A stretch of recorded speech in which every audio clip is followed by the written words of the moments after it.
Hey YouTube, Recon here, aka Parsnips, Jake. Got a vid here for you, some Oblivion gameplay, and actually my first commentary. And honestly, would have thought my first commentary would have been a Call of Duty video, but been really getting into some Oblivion lately. Pretty damn awesome game. Definitely one of my all-time favorites, top 5 at least. And it's a nice break from shoot 'em up games, Call of Duty, Battlefield. Plus it's got the first person aspect, and I don't know, it's a really fun RPG game. Get to make your own decisions and make your character who you want him to be. It's not a predetermined sort of thing, and the game literally like never ends. You couldn't beat it if you try. I mean, you can go through the main storyline, but there's so many side quests and so much stuff to do, and you can roam the countryside and just keep finding all these random dungeons and keep yourself occupied for at least 200 hours of gameplay. And those are some of the favorite games of mine, and Bethesda Software, company that made this game, also made Fallout 3, and that's a pretty awesome game. Too bad that game ended, but it's not unlimited play like this. But they really know how to make a game and keep somebody interested. At least somebody like me, because I've always liked RPG games like this. A lot more freedom in what you want to do, and there's no like you have to do this. You have to go kill this person. You could say, screw it, I don't care. I'll do something else. And this basically, you just have a whole world of all these different quests that you get to choose from and do, and you can be whatever type of character you want. Like this one, I think he's an orc, and create him to basically be like a warrior type, and use heavy armor and blades and axes and stuff like that. And right there, gotta have some restoration. For no matter what class you are, you want to get some points up in restoration, because you want to be able to heal yourself. You don't want to be entirely dependent on potions. You want to be able to use, because you have magicka, which is the little mana bar, how you use your magic. You want to be able to use that to your full advantage, and I think restoration is probably one of the best. What did you say? What was that? Oh, I didn't hear it the first 2 times that the other people said it.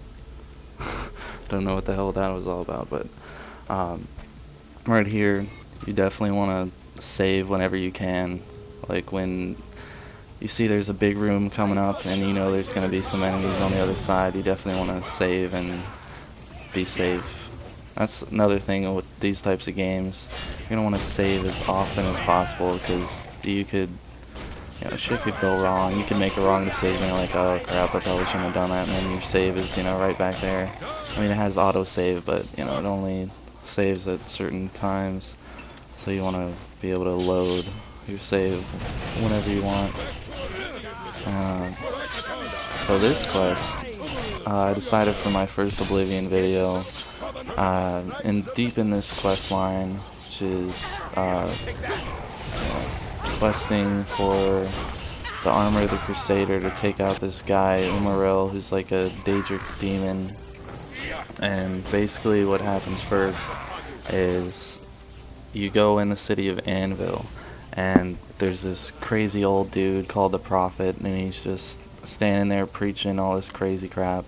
And you go up and talk to him, and he tells you this story about my own teammate dude is attacking me. Okay, but get the fuck off me. Anyways, okay, yeah, talking about the Prophet, and you talk to him, and he tells you this story about some Daedric demon dude who was vanquished by, I forgot the dude's name, but he was like some holy knight. We'll call him Bob. And Bob, kicks his ass, and the demon dies.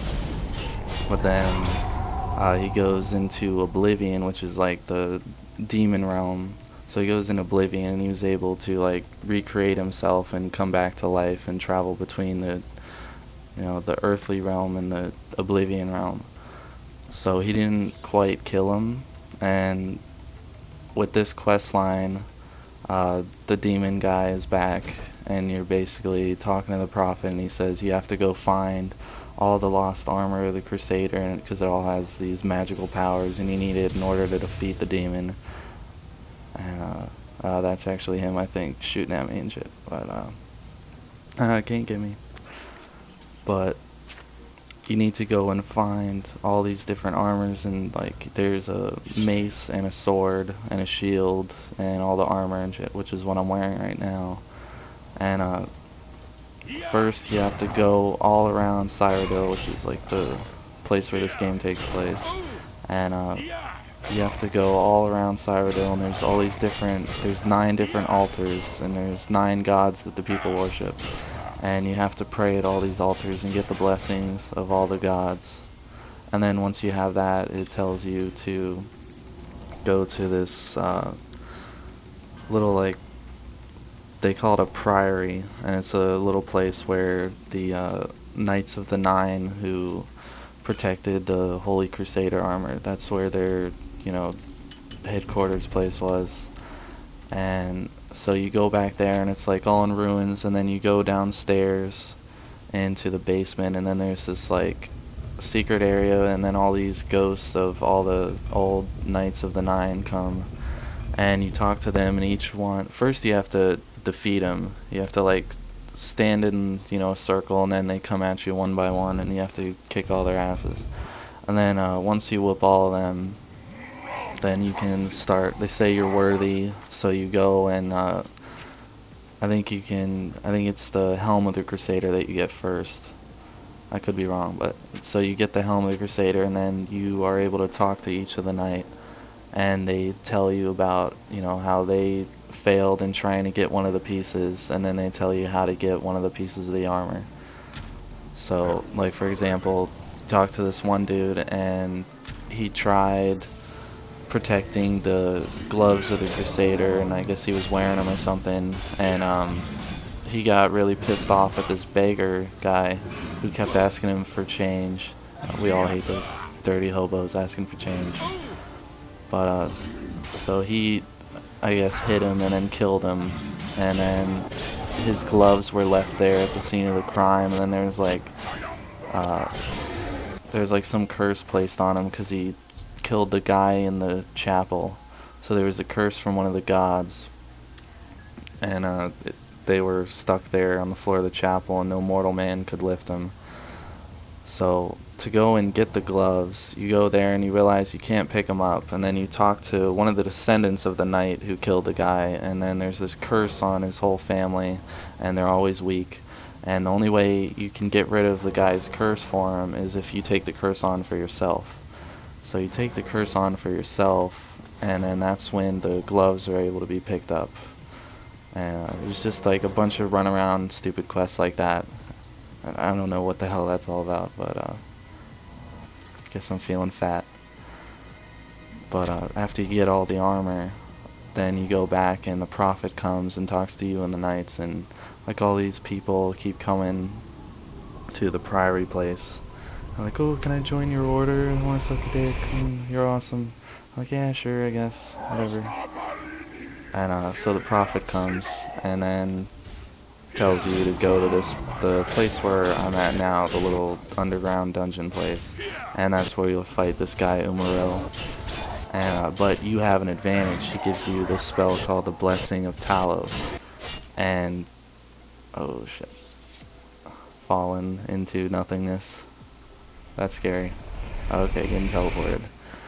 But yeah, he tells you to go fight him, so that's what this quest was. Just going through the dungeon and kicking Umaril's ass, and then you get the Blessing of Talos, and that lets you teleport to the demon world. So,